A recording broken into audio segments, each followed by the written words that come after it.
अभी कटना था।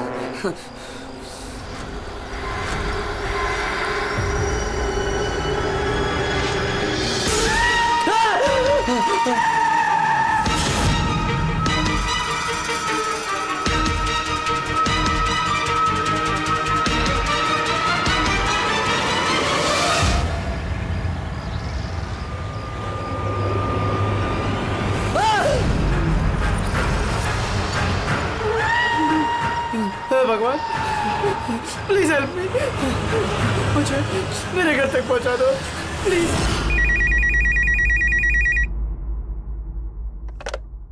Hello, CID bureau. Hello ma'am, ma'am please मेरी मदद कीजिए। मैम मेरे पति इस वक्त बहुत बड़ी मुसीबत में है। क्या सब क्या हुआ आपके पति को? मैम उनकी जान खतरे में है, कोई उन्हें मारना चाहता है। मैम प्लीज उन्हें बचा लीजिए प्लीज। क्या वो इस वक्त आपके साथ है? नहीं मैम, मैम वो इस वक्त अपनी गाड़ी में है। वो सेबेस्टियन रोड के पास जो पुराना वाला पोस्ट ऑफिस है वहाँ पे है। अच्छा सुनिए मैम, देखिए हमारे 2 ऑफिसर्स उसी एरिया में हैं। आप हमें आपकी गाड़ी का डिटेल दीजिए। व्हाइट बैक्स्टर है और गाड़ी का नंबर है 2536। मैम आप उन्हें बचा तो लेंगे ना? आप फिक्र मत कीजिए, आपके पति को कुछ नहीं होगा। ओके पूर्वी, अभिजीत को फोन करो, उसे गाड़ी की डिटेल्स दे दो और उससे बोलो कि अर्जेंट है।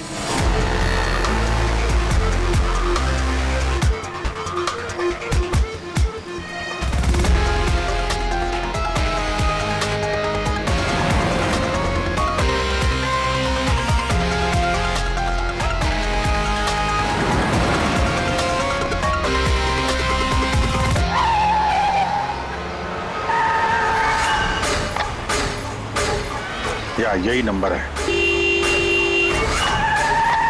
ये गाड़ी ऐसे क्यों चला रहा है? ये तो एक्सीडेंट कर देगा।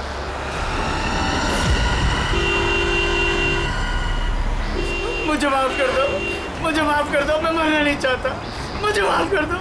किससे बातें कर रहा है? गाड़ी में तो कोई नहीं है। अरे विनीत, किससे बात कर रहा है? गाड़ी में कोई नहीं है। अंधे हो तुम लोग, तुम्हें दिखाई नहीं दे रहा? इतने सारे लोग मुझे बुला रहे हैं। कर क्या रहा है ये? मुझे माफ कर दो, मैं मरना नहीं चाहता। पागल हो गया लगता है। विनीत, विनीत, विनीत, तुम्हारी जान को खतरा हो सकता है, रुक जाओ।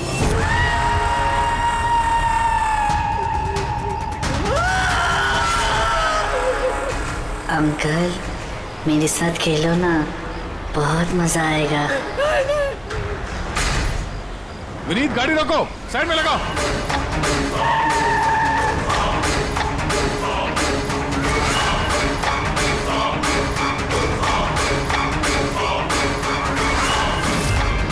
रुक जाओ विनीत, विनीत।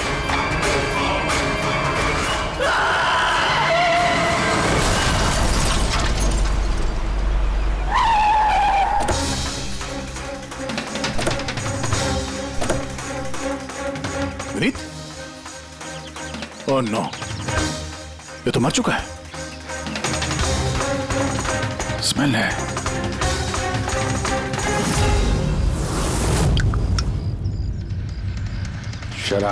शराब पी के गाड़ी चला रहा था, लेकिन ये गाड़ी में बात कैसे कर रहा था? शराब के नशे में बड़बड़ा रहा होगा। शराब पी के तो यही होता है, एक्सीडेंट। आपने तो मुझसे वादा किया था ना कि विनीत को कुछ नहीं होगा, तो फिर क्या हो गया? देखिए मैडम, अगर उनकी जान को किसी और से खतरा होता तो हम उन्हें जरूर बचा लेते, लेकिन वो तो खुद ही शराब पी के गाड़ी चला रहे थे। आप तो जानती हैं कितना खतरनाक है। नहीं, उनकी जान खुद उनकी वजह से नहीं गई है, बल्कि उन लोगों की वजह से गई है जो इतने दिनों से उन्हें परेशान कर रहे थे। कौन लोग? सुबह शाम सोते जागते हर वक्त वो उन्हें सताते रहते थे। वो इतना ज्यादा परेशान हो गए थे कि उन्होंने अपने बिजनेस पे भी पूरी तरह से ध्यान देना बंद कर दिया था। किन लोगों की बात कर रही हैं आप? जरा साफ साफ बताइए। मैम, विनीत की मौत हमारे सामने हुई थी और उस वक्त कार में उसके अलावा और कोई भी नहीं था, तो उसकी मौत का दोष आप किसी और को कैसे दे सकती हैं? क्योंकि उनका खून हुआ है। मर्डर है ये, मर्डर। मर्डर हुआ है? आप जानती है किसने किया ये? आत्माओं ने। भले ही आप लोगों ने वो आत्माएं नहीं देखी होगी, लेकिन विनीत उन्हें साफ साफ देख सकते थे। सीआईडी आत्माओं को नहीं मानती। आप भी मानते सर। अगर आपने तो 2 हफ्ते पहले वाला नजारा देखा होता।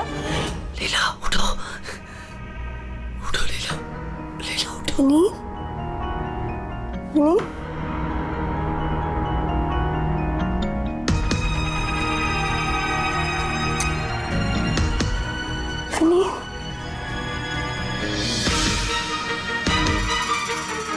विनीत, लीला क्या हुआ विनीत? वहाँ देखो, कबर्ड के ऊपर। क्या है वहाँ विनीत? लीला कबर्ड के ऊपर मुझे घूर रहा है। लीला, मुझे सोने नहीं दे रहा वो। विनीत, वहाँ पे कुछ नहीं है, कुछ नहीं है वहाँ पे।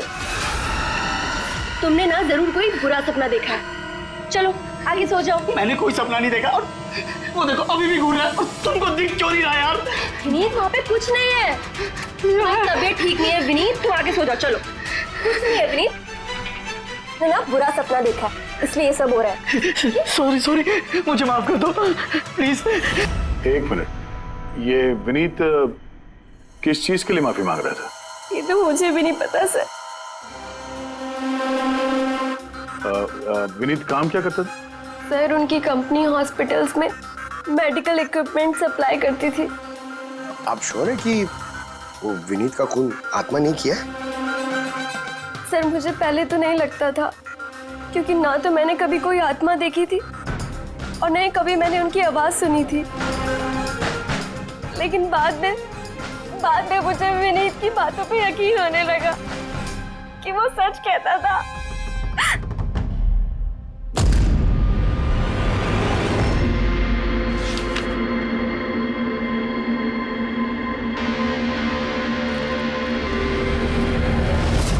हाँ बॉस, इसकी मौत की एक ही वजह नजर आ रही है।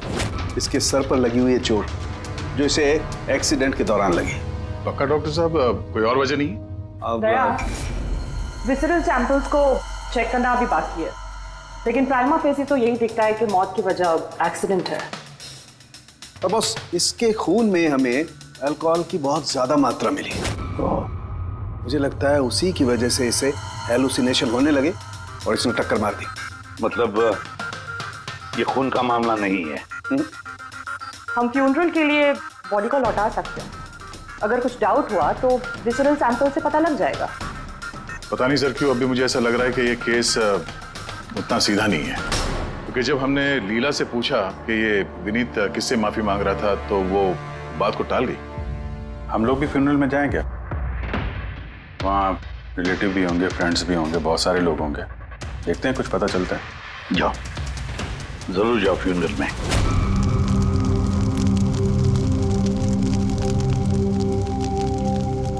अच्छा हुआ मर गया। ऐसे गलत लोगों के साथ ऐसा ही होना चाहिए। तुमने बिल्कुल ठीक कहा, इसकी मौत इससे बदतर होनी चाहिए थी। बस अब उस दिन का इंतजार है जब उन दोनों की भी चिता जलते हुए देखूंगा। उस दिन तुम सबको बहुत बड़ी पार्टी दूंगा मैं। क्या प्रॉब्लम क्या तुम्हारी? हाँ, यहाँ पर एक आदमी की चिता जल रही है, शौक मनाने के बजाय जश्न मनाने की बात करो तुम लोग।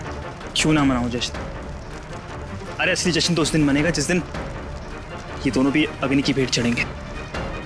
वो दोनों अग्नि की भेंट चढ़े या ना चढ़े, तुम सीआईडी के हत्थे जरूर चढ़ोगे। सर, अगर आप लोग सीआईडी से हैं तो आपको मुजरिमों का साथ देने के बजाय हम लोगों को इंसाफ दिलाना चाहिए सर। एक मिनट, कहना क्या चाहते हो? पूरी बात बताओ। सर, मेरा नाम रोहित है और मेरे पिताजी पर्पल हॉस्पिटल में एडमिट थे। डॉक्टर सर, वो वेंटिलेटर पे। डॉक्टर, नर्स डॉक्टर का रिलैक्स। मेरे पिताजी मर रहे हैं वहाँ पे। प्लीज डॉक्टर को बुलाइए प्लीज। क्या हुआ? क्यों शोर मचा रहे हो? शोर ना मचाऊं तो क्या करूं? मेरे पिताजी मर रहे हैं वहाँ पर और आपका स्टाफ यहाँ बैठकर मक्खियाँ मार रहे हैं। आप शांत हो जाइए प्लीज। आप जाइए पेशेंट के पास, हम आते हैं। मैम प्लीज जल्दी कीजिए प्लीज। हाँ, गजब हो गया। सारे के सारे वेंटिलेटर्स एक एक करके बंद हो रहे हैं। यस मैम, हमारे 2 इंटर्न्स मैनुअली ऑक्सीजन दे रहे हैं कुछ पेशेंट्स को। मैम, हर पेशेंट के साथ ऐसा नहीं हो सकता। अगर वेंटिलेटर्स ठीक नहीं हुए तो पेशेंट मर जाएंगे। धीरे बोलो। अरे ये हॉस्पिटल के रेपुटेशन का सवाल है, अगर मरीजों के घर वालों को पता चल गया है ना फिर बवाल हो जाएगा। आप प्लीज 2 मिनट का वक्त दीजिए, हम सोल्यूशन।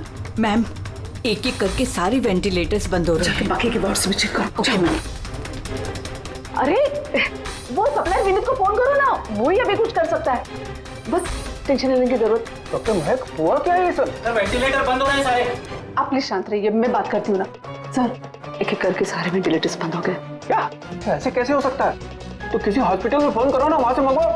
अरे राजा फोन लगाओ और मैं एक काम करूँ, टेक्नीशियन जो यहाँ पर है उसको बुलाओ। राजा क्या हो गया तुम्हें सुनाई नहीं देता सर क्या आप कह रहे हैं? आप लोग क्या डिस्कशन में टाइम वेस्ट कर रहे हैं? मेरे पिताजी मर जाएंगे वहां पर। प्लीज जल्दी आइए, प्लीज। बस आते ही हैं, please. Ma'am very bad news. 2 patients की जान चली गई है, 5 पेशेंट्स बहुत क्रिटिकल कंडीशन में हैं। सर अगर आज हम लोगों का परिवार हमारे साथ नहीं है तो उसके जिम्मेदार सिर्फ और सिर्फ ये 3 लोग हैं, विनीत, महक और राजा। ये विनीत तो इक्विपमेंट सप्लाई करता था ना? जी सर। और ये महक राजा? सर जिस दिन ये हादसा हुआ उस दिन महक डॉक्टर इंचार्ज थी और राजा हॉस्पिटल का एडमिन संभालता था। ये सिर्फ राजा और महक आए हॉस्पिटल से या और लोग भी आए वहाँ के? आए ना सर, वो हेड नर्स परिणीता, वो शेखर जो कि मेंटेनेंस में है, और वो डॉक्टर केदार इस हॉस्पिटल के मालिक। ठीक है, अभी शांत हो जाओ। हम इस मामले के तह तक जाएंगे। अगर तुम्हारे पिताजी के साथ नाइंसाफी हुई है तो उन्हें इंसाफ जरूर मिलेगा।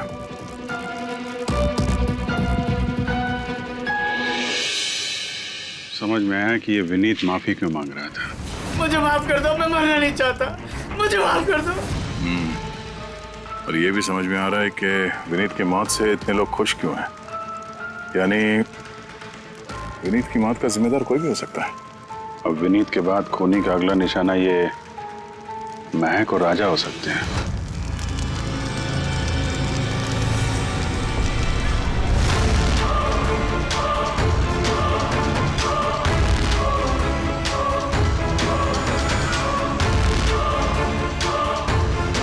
मुझे माफ कर दो।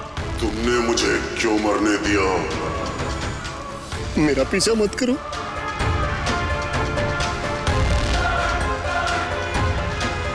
ये बात किससे कर रहा है?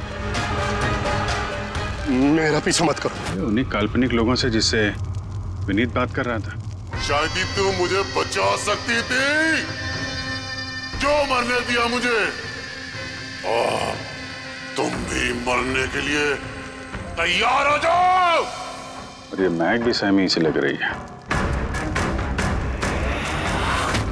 छोड़ो, छोड़ो मुझे, छोड़ो मुझे, आग में मत खींचो। मेरी कोई गलती नहीं है।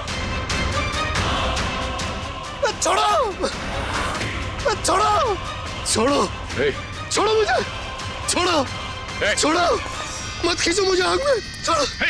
क्या कर रहे हो? इधर आओ। क्या कर रहे हो यार? हैं?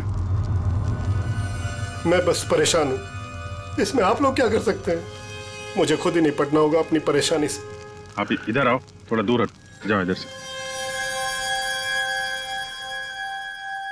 तो बहुत सारे लोग हैं जो विनीत की मौत की खबर सुनकर खुश हो गए हैं। हाँ सर, और अब वो महक और राजा की मौत की खबर सुनना चाहते हैं। राजा और महक, इनका बर्ताव भी कुछ नॉर्मल नहीं लग रहा था सर। काफी डरे डरे से लग रहे थे, विनीत की तरह। सर विसरल सैंपल्स की रिपोर्ट आ गई है। ग्रेट। कोई गड़बड़ है? हाँ, एक आम इंसान का खून जितना लाल होता है, विनीत का खून उससे बहुत ज्यादा लाल था। ओह, अब समझ में आया कि विनीत को आत्माएं क्यों नजर आ रही थी। क्यों सर? पूर्वी, जब इंसान का खून जरूरत से ज्यादा लाल हो तो इसका मतलब ये होता है कि वो इंसान बहुत ज्यादा लंबे समय तक कार्बन कंपाउंड के संपर्क में रहा, और इस कार्बन कंपाउंड की वजह से ही उसे हेलुसिनेशन आते हैं, जबरदस्त किस्म के। तो मतलब किसी ने जानबूझकर विनीत को इस कार्बन कंपाउंड के संपर्क में लाया, जिसकी वजह से विनीत की दिमागी हालत खराब हो गई, जो उसकी मौत का कारण भी बन गई। सर खूनी को ये कार्बन कंपाउंड मिला कहां से होगा? हमारे आसपास हर जगह कार्बन कंपाउंड फैला हुआ है। मॉडर्न जिंदगी में हम जितनी भी मशीनों का इस्तेमाल करते हैं वो सब की सब, लगभग सब की सब कार्बन कंपाउंड निकालती हैं। हाँ, कोई भी मशीनों के साथ छेड़खानी करके ऐसी साजिश कर सकता है। तो कार में बैठने के ठीक पहले विनीत ऐसे किसी केमिकल के संपर्क में आया होगा, जिसकी वजह से उसे ये हेलुसिनेशन वगैरह हो रहे थे। बिल्कुल बॉस, गाड़ी के एग्जॉस्ट सिस्टम को चेक करना चाहिए, गड़बड़ वही हुई है।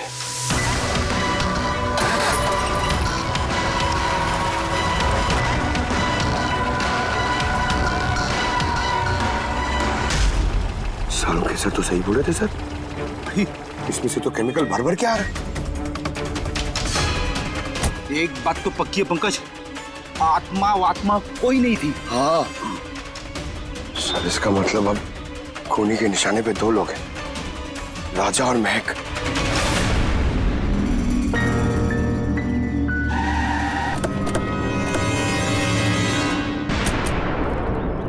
फ्यूनरल में राजा का बर्ताव ठीक नहीं था, अभी भी उसकी मानसिक स्थिति ठीक नहीं है।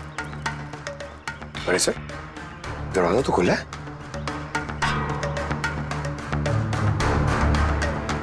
ये खूनी राजा तक पहुंच तो नहीं गया?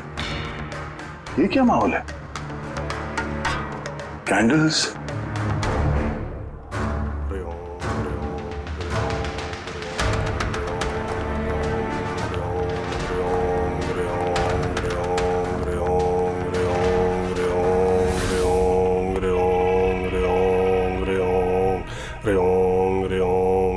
राजा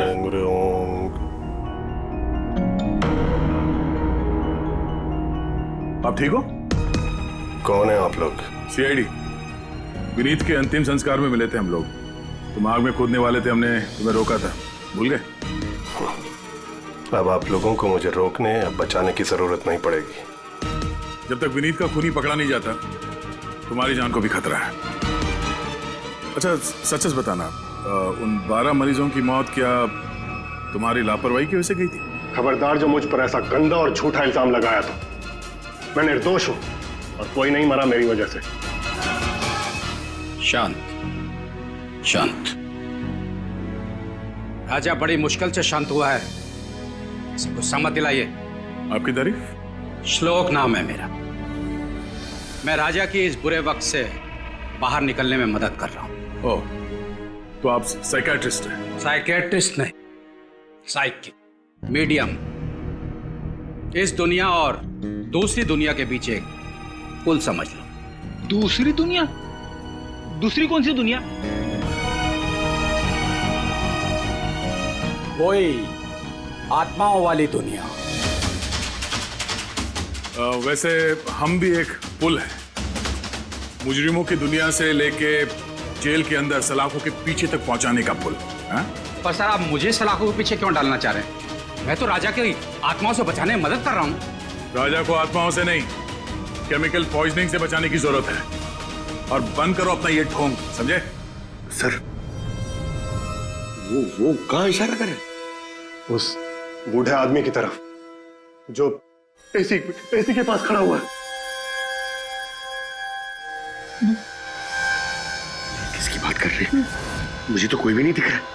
मुझे भी नहीं दिख रहा है। मानो या ना मानो, इस कमरे के अंदर कोई शक्तिशाली आत्मा है जो राजा को नुकसान पहुंचाना चाहती है।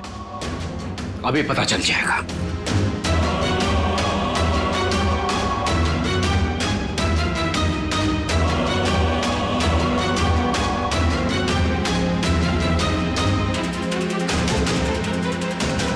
मीटर से आत्मा देखेंगे?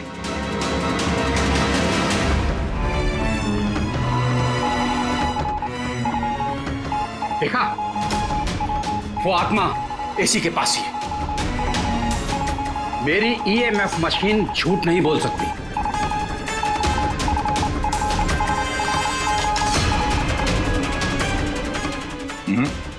पर हमारा भी ये मीटर गलत नहीं हो सकता, समझे? रेडी?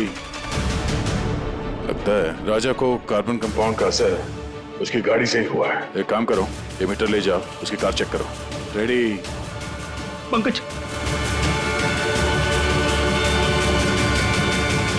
बताओ महक, विनीत के फ्यूनरल पे क्या देखा तुम? मैंने किसी को नहीं देखा, कुछ भी नहीं देखा। झूठ मत बोलो।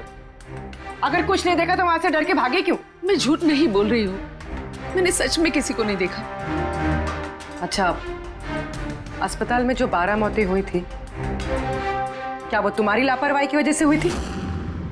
मेरी लापरवाही की वजह से? देखिए, मुझसे जो कुछ बन पड़ता है मैंने सब कुछ किया। मैंने डॉक्टर केदार से भी बात की, लेकिन उन्होंने कुछ एक्शन लिया ही नहीं, तो मैं और क्या करती। अच्छा, तो फिर इसमें डॉक्टर केदार की गलती है? उनसे भी ज्यादा गलती है उस राजा की। उसे चेक कर लेना चाहिए था कि वेंटिलेटर्स ठीक से काम कर रहे हैं या नहीं, उनके वक्त रहते सर्विसिंग हो रही है या नहीं। तो फिर राजा दोषी है? राजा और विनीत दोनों। विनीत को भी हमें वेंटिलेटर सप्लाई करने से पहले देख लेना चाहिए था कि वो कहीं खराब तो नहीं है। आखिर कितनी जानें टिकी थी उस वेंटिलेटर्स पे। लगता है राजा और विनीत के लिए तुम्हारे अंदर काफी कड़वाहट है। विनीत की मौत से तो बहुत खुश होगी तुम। ये कैसी बातें कर रही है आप? बिल्कुल भी नहीं। मैं एक डॉक्टर हूँ और मेरा काम पेशेंट्स की जान बचाना है। किसी की मौत से मैं कैसे खुश हो सकती हूँ?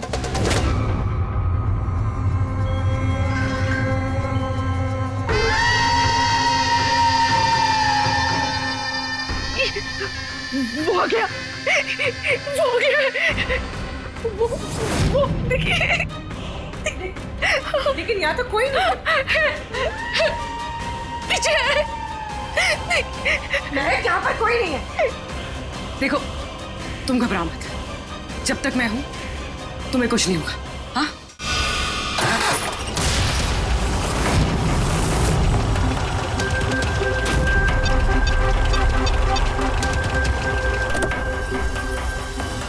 कार के एसी में तो कानून कंपाउंड नहीं है। घर के अंदर देखते, चलो।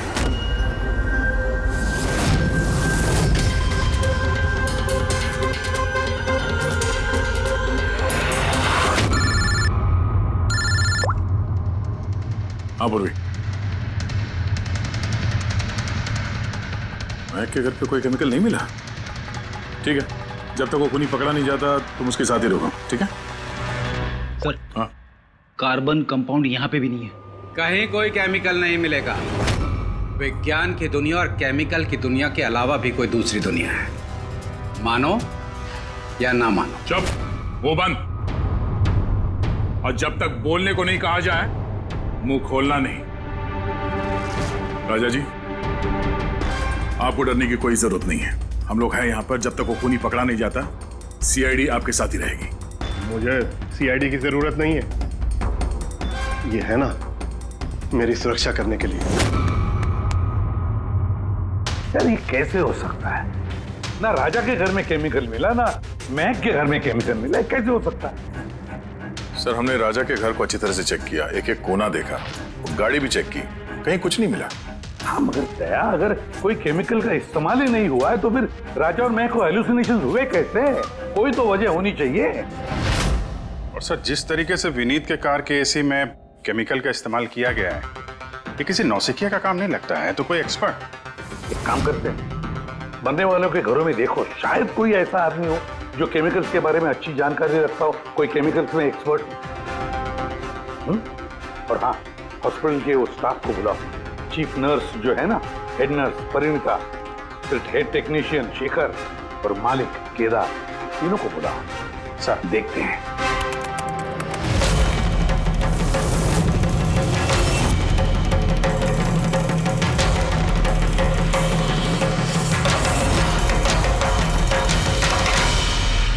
तुम्हारा नाम शेखर है? Yes sir. हॉस्पिटल के हेड मैकेनिक, मेन टेक्नीशियन, मतलब हॉस्पिटल में जब भी किसी मशीनरी में प्रॉब्लम्स आ जाते तो पहले तुम्हें पता चलता है? जी हाँ सर। तो हॉस्पिटल के वेंटिलेटर्स खराब हो गए थे, ये तुम्हें पता नहीं था? सर, पहले से पता था। तो फिर किया कुछ नहीं क्यों? बताया क्यों नहीं किसे? हाँ सर, इसमें मेरी कोई गलती नहीं है। तो फिर किसकी गलती? सर, मैंने महक को पहले से ही बता दिया था वेंटिलेटर्स के बारे में, कि वेंटिलेटर्स में प्रॉब्लम हो रही है और वो कभी भी खराब हो सकते हैं। और ये वेंटिलेटर्स बंद होने से पहले तुमने बताया था। यस सर, 1 वीक पहले। मैम, मैंने आपको एक नोटिस भेजा था, वार्ड 10 के वेंटिलेटर्स ठीक तरह से काम नहीं कर रहे हैं। ओह, मैंने वो तुम्हारा लेटर पढ़ लिया था शिखर, तुम टेंशन मत लेना, मैं कुछ करती हूँ। बट मैम, मामला थोड़ा अर्जेंट है। हाँ हाँ, मुझे पता है। डॉक्टर महक। यस मैम, आपको अकाउंट्स डिपार्टमेंट में इमीडिएटली बुलाया है। हाँ ओके, चलो। Okay ma'am. Don't worry Shekhar, मैं कुछ ना कुछ करूँगी पक्का। बट सर, उन्होंने मेरी बात को सीरियसली लिया ही नहीं। हाँ, महक ने वेंटिलेटर्स खराब होने पर पेशेंट्स को बहुत बचाने की कोशिश की, मगर राजा सर इतने घबरा गए कि कुछ कर ही नहीं पाए। शेखर जी, तुम कितना सच बोल रहे हो, कितना झूठ, ये तो हम पता लगा ही लेंगे। सर, महक की कोई गलती नहीं है, उसने मुझे वेंटिलेटर्स खराब होने के बारे में पहले ही बता दिया था। लेकिन आपने क्या किया? सर, मैंने हॉस्पिटल के एडमिन हेड को बता दिया था, राजा को, क्योंकि हॉस्पिटल के जितने भी ये मशीनरी है उनकी देखरेख की जिम्मेदारी एडमिन हेड की होती है सर। तो आपने एडमिनिस्ट्रेटिव हेड राजा को बता दिया और आपकी जिम्मेदारी खत्म हो गई। आप मालिक है ना इस हॉस्पिटल के, तो जिम्मेदारी खत्म कैसे होती है आपकी? सर, मैंने अपनी जिम्मेदारी निभाई, तभी तो मैं खुद गया राजा के केबिन में। राजा जी सर। ये सब क्या कर रहे हो? अरे ये सब जरूरी नहीं है, इतने सारे मरीजों की सांसें वेंटिलेटर के भरोसे चल रही हैं, तुम यहाँ बैठे हो, अरे कुछ करो ना। जी सर, मैं अभी सप्लायर से बात करके वेंटिलेटर बदलवा देता हूँ। प्लीज प्लीज जल्दी करो। जी सर, मुझे समझ में नहीं आ रहा कि उन्होंने वेंटिलेटर्स बदलवाए क्यों नहीं। मैं हैरान हूँ सर, कोई भी केदार जी पे उंगली उठा नहीं रहा। हर कोई राजा, विनीत और महक के पीछे पड़ा हुआ है। वही तो, हॉस्पिटल के मालिक है ना केदार जी, तो पूरी की पूरी जिम्मेदारी भी केदार जी तुम्हारी है। लेकिन सर, अब मैं खुद जाके तो रिपेयर नहीं कर सकता ना वेंटिलेटर सर, मेरा काम है कि कंसर्न डिपार्टमेंट को इन्फॉर्म करना, और सर वो मैंने कर दिया। बल्कि मैंने विनीत से खुद बात करी, मैंने उससे कहा कि अगर ये रिपेयर हो सकते हैं तो रिपेयर करे, वरना इनको चेंज कर दे, और उसने कोई एक्शन ही नहीं लिया। उसने कोई एक्शन नहीं लिया, उसने कोई एक्शन नहीं लिया। आपने क्या एक्शन लिया? और नाम भी ले रहे हो तो विनीत का जो मर चुका है, या राजा का जो जवाब देने की हालत में नहीं है। सर, जो सच था वो मैंने आपको बता दिया, अब वो मानना ना मानना सर आपके हाथ में है। परिणीता। जी सर। हॉस्पिटल की हेड नर्स, तो तुम हॉस्पिटल के बारे में सब कुछ जानती होंगी। जी सर। तो फिर अब सच सच बताओ, ये जो कुछ भी हुआ है किसकी लापरवाही से हुआ है? बताओ जल्दी। हाँ सर, बताती हूँ। मेरे साथ धोखाधड़ी करने की कोशिश मत करना राजा। और हाँ, अगर मशीनों में कोई फिजिकल डैमेज है वो वारंटी में नहीं आता। अगर तुमको नए वेंटिलेटर चाहिए तो पूरी कॉस्ट पे करनी होगी, समझा? मैंने तुमसे घटिया इंसान आज तक अपनी जिंदगी में नहीं देखा। अब ना तो हमारा हॉस्पिटल तुमसे कोई सामान लेगा और ना ही शहर का कोई दूसरा हॉस्पिटल। सुनो, ये धमकी किसी और को देना, जानता नहीं तुझे मैं कौन हूँ, जो करना है कर ले।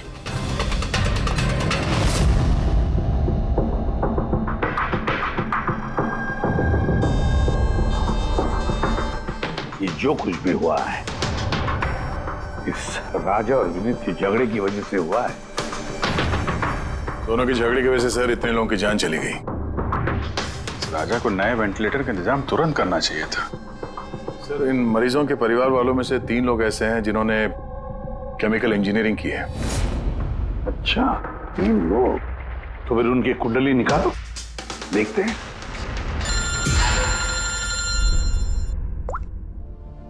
हेलो, इसे भी प्रतिबंध।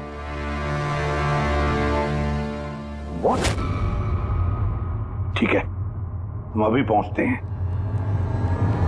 क्या सर? राजा की मौत हो गई।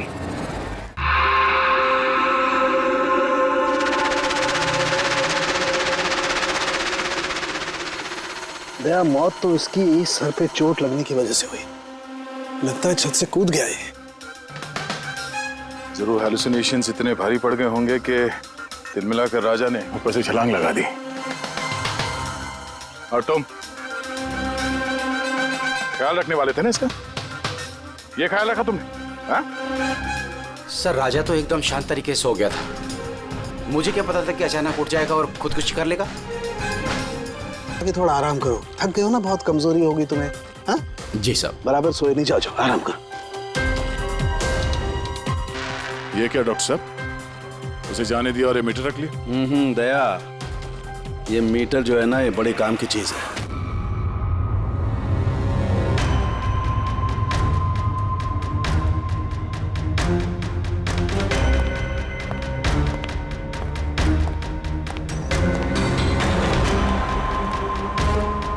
इस रूम में चेक करता हूं। हाँ सर। नहीं, ऊपर चलते हैं।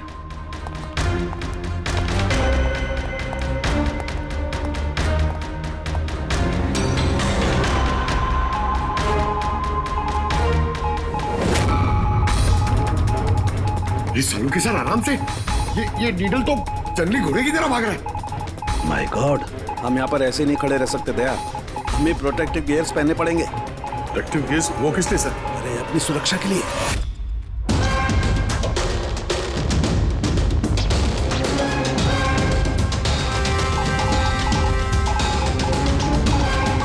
ये देखो, सबसे ज्यादा मीटर रीडिंग यहीं पर है, इस एसी के नीचे। मतलब सर वो पंकज, खबरदार खबरदार, जो आत्मा का नाम भी लिया तो। सर ये मीटर किस तरफ इशारा कर रहा है? बताता हूँ बाहर चलो, बाहर चलो।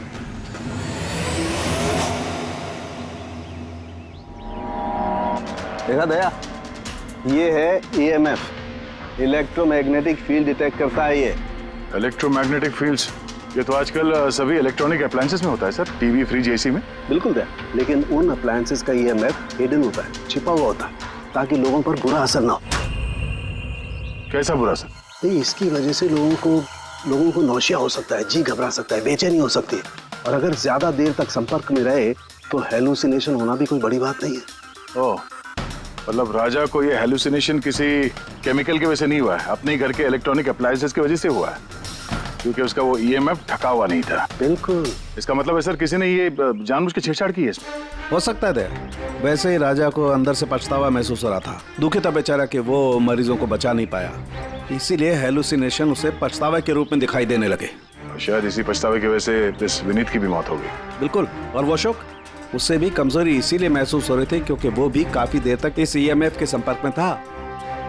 यहाँ पे वो कार्बन कंपाउंड नहीं मिला घर में। मिलेंगे कैसे दया, क्योंकि यहाँ तो EMF का इस्तेमाल हो रहा था, और सबसे ज्यादा रीडिंग मुझे बेडरूम के AC में मिली। इसका मतलब बेडरूम के AC में छेड़छाड़ हुई। फिर तो उस महक के घर में भी EMF। ओह नो, हमें तुरंत पूरी को इन्फॉर्म करना होगा।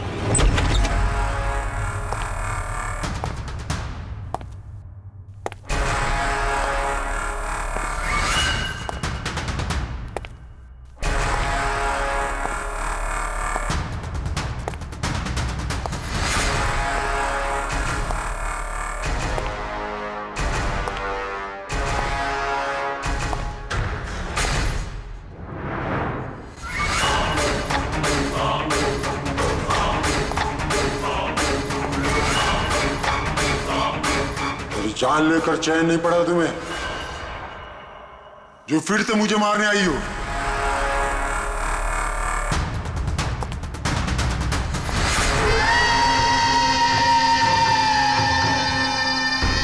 तुम? मैंने तुम्हें सेल्फ डिफेंस में मारा था, और वैसे भी तुम एक मुजरिम हो। क्या मुजरिम के घर परिवार नहीं होते? तुम्हारी वजह से मेरी बेटी अनाथ हो गई, और ये खून देख रही हो, सब तुम्हारी वजह से। आज मैं तुम्हें नहीं छोड़ूंगा। देखो, मेरे पास मत आना, मैं मार दूंगा। आज मैं तुम्हें नहीं छोड़ूंगा। मेरे पास मत आना, मैं कहती हूँ मार दूंगी। मैं कहती हूँ मेरे पास मत आना, मार दूंगी। क्या कर रही तुम? छोड़ो से। सर, आदमी।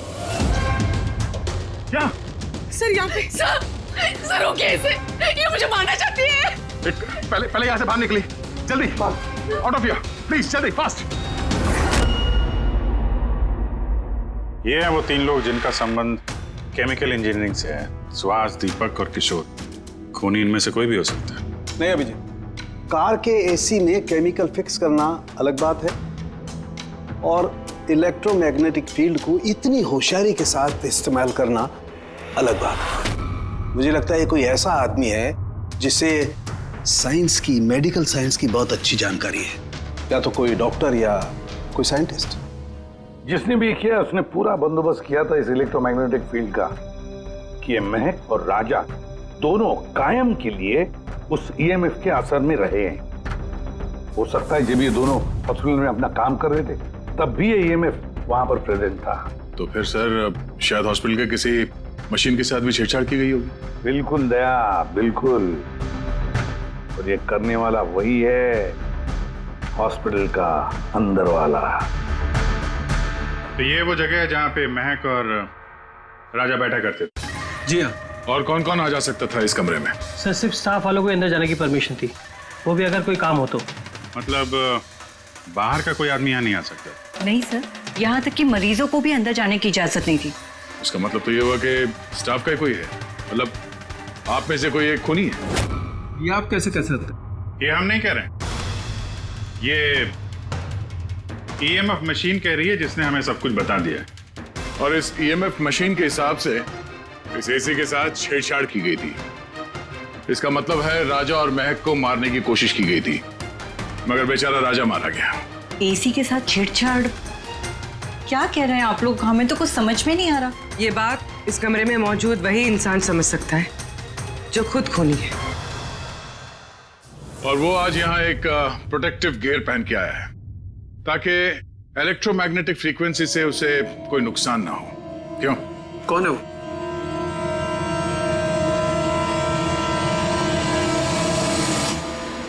क्यों?